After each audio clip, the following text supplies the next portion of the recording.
Hello, Bacho. Let's see the given question. The question says a free neutron decays into a proton, but a free proton does not decay into neutron. This is because option A, neutron is an uncharged particle. Option B, proton is a charged particle. Option C, neutron is a composite particle made of a proton and an electron. Option D, neutron has larger rest mass than proton. So for this question, जो key concept यहाँ पे हम लिख सकते हैं,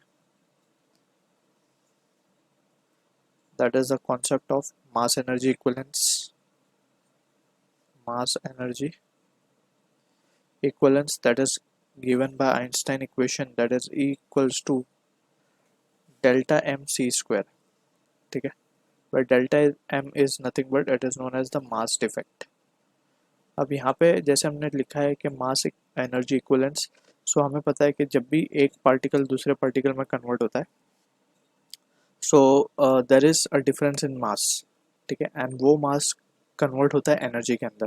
सो इसलिए हम बोलते हैं मास और energy are convertible, interconvertible. तो यहाँ पे अगर हम ध्यान से देखें, हमें बोला कि a free neutron decays into proton. Neutron जो है वो प्रोटॉन में डीके हो जाता है. ठीक है, अब ये बेसिकली ये जो phenomena neutron to proton, proton to neutron, ये बीटा माइनस डीके में हमने पढ़ा है ऑलरेडी. ठीक है, तो यहाँ पे जो न्यूट्रॉन है वो प्रोटॉन में कन्वर्ट हो रहा है, तो ये बीटा माइनस डीके का है. तो यहाँ पे एक इलेक्ट्रॉन एमिट होता है and with a neutrino, antineutrino, इस तरीके से.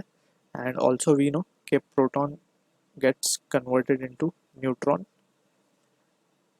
Plus positron.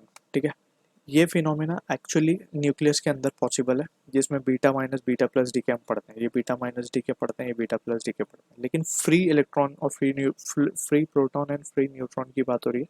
So in that situation ये पॉसिबल नहीं है, बट ये पॉसिबल है. ऐसा क्यों, ये क्वेश्चन में हमसे पूछा गया है.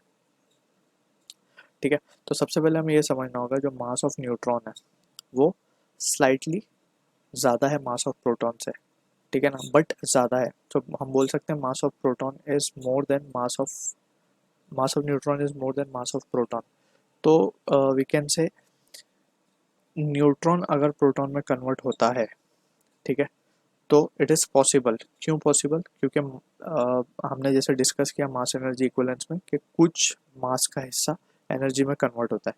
ठीक है, तो यहाँ पे न्यूट्रॉन से प्रोटॉन कन्वर्ट होने में कुछ एनर्जी का हिस्सा अगर न्यूट्रॉन से कन्वर्ट होगा as an form of energy Q, तो हम बोल सकते हैं कि इट इज़ पॉसिबल, क्योंकि न्यूट्रॉन के पास तो मास ज़्यादा है, तो वो प्रोटॉन में भी कन्वर्ट हो जाएगा और कुछ एनर्जी भी रिलीज कर सकेगा.